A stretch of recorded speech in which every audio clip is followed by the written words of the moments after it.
What's up, guys? It's your boy Josie Rael. One in my hand, the one in my hand, the one in my hand, the one in my hand, the one in my hand, the one in my hand, the one in my hand, the one in my hand. What's up, guys? It's your boy Josie Rael coming back with another video here today, man. And today we have the review of the Lil Peep album, Come Over When It's Over Part 2. You know, that's been it's been people been waiting on that. It's been like very like heavily touted, and it's very cool to see it come out. Came out on Thursday night at midnight, and I was until Friday, so I listened to it a little bit more today, and I came out with a review. So yeah, let's get into it. You know, first off, you know, that's one of the most versatile albums I've heard, and I really enjoyed it for sure. All 13 songs are pretty good. I may not have like preferred every 13 song, but I saw the quality in every 13 song that he had on the album. You know, there were about 4 songs that he already put out, like singles he had out. Life is Beautiful, the Falling Down with X, and then Sunlight on Your Skin with McConan, and Cry Alone. I think there's only 4 that came out already before. But those Life is Beautiful, you know, that was really probably my favorite song on the album that they had on there. He was such a lyricist on that song. It was just so crazy. Like, he was spitting bar after bar after bar about every single thing. He's talking about injustice, police brutality. He's just gotten so many things on there. And it's just so crazy how Lil Peep just like, how he kind of he kind of first saw all the things that happened to him. Because it's just so crazy. I saw so many like lines in the whole album, where he was talking about death and the way he was going to die. And like just how he was kind of insecure about how people were going to treat him if he did like fall off or anything like that. And it's crazy just how things worked out, and it's crazy how he made these songs before these things even happened.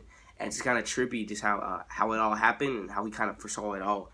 And it's crazy because Lil Peep actually really did have a drug problem, and he's not like some rappers just like rapping like just about drugs just to do. Like he didn't want to do drugs. Like he had an addiction, and like he was like very depressed and like that. So he just had to do these drugs, not like just because he was doing them, just because he wanted to. There was many interviews that I saw that was like he felt uncomfortable talking about it, that he was doing was not right. And it's just crazy to see that. It's very sad to see that also.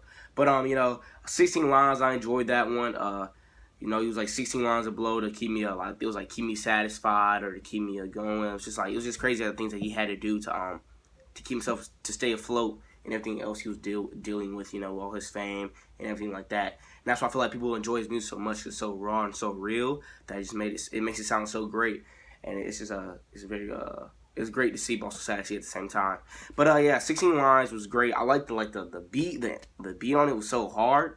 It was super hard on 16 Lines. I went from Leanin', I listened to like the second song, and Leanin', it was like had like a rock type feel to it. It was more like the Falling Down like type beat, but it was like a rock star type beat. It was like a White Wine type sound. And then you went to Leanin', it was like a more laid back hip hop type instrumental. So it's kind of cool to see that. And then also Cry Alone, he put a video out to that like a week ago. It was pretty cool. I'm not my favorite song, but it was pretty decent. It has like 5 million on there. So I think that's one of the biggest songs on there. I know Falling Down is the biggest for sure though. Life is Beautiful, that was my favorite one for sure. And I listened to that. I did a review of that. Go check that out. But that one was just my favorite song on that album. Like that's just so crazy. But I know there's gonna be some songs that grow on me, just get better and better as time go on. Because I see that in so many albums that I listen to, that they grow on me in time, just better and better. I Don't Give a, that was a great song there too. And it's really cool to me how like cause I'm a Peep fan, but I'm not like a die hard Peep fan.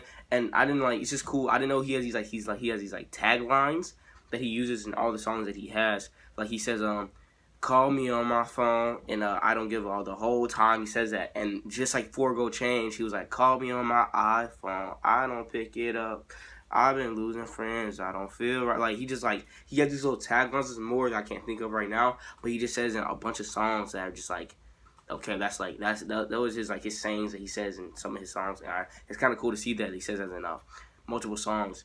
And it's very cool how he really kind of has the same type of like a purpose in making music, but it's still so versatile when he does it.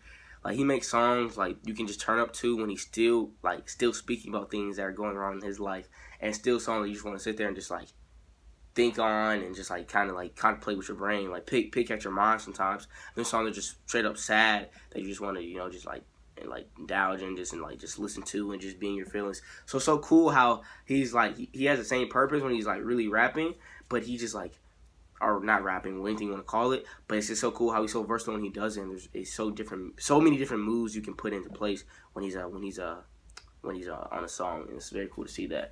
I feel like this album's gonna do really great, especially because I don't know if it's Peep's last album, because I know X come out album in December, and they were saying that it's gonna be sad 'cause it's gonna be his last album, but somebody DJ like Supreme said it's not gonna be the last album, but I don't know if it's gonna be his last album or not, but you know, I think it's gonna do great numbers, super big numbers. I'm thinking like 100,000, 150,000. It could be even better, like 300, 400,000. I don't know. I don't know if Peep has a big cult. I know that. I don't know if it's gonna be like, I think maybe like 200,000 that range. It's gonna be big numbers though, for sure. I know it's gonna be big numbers.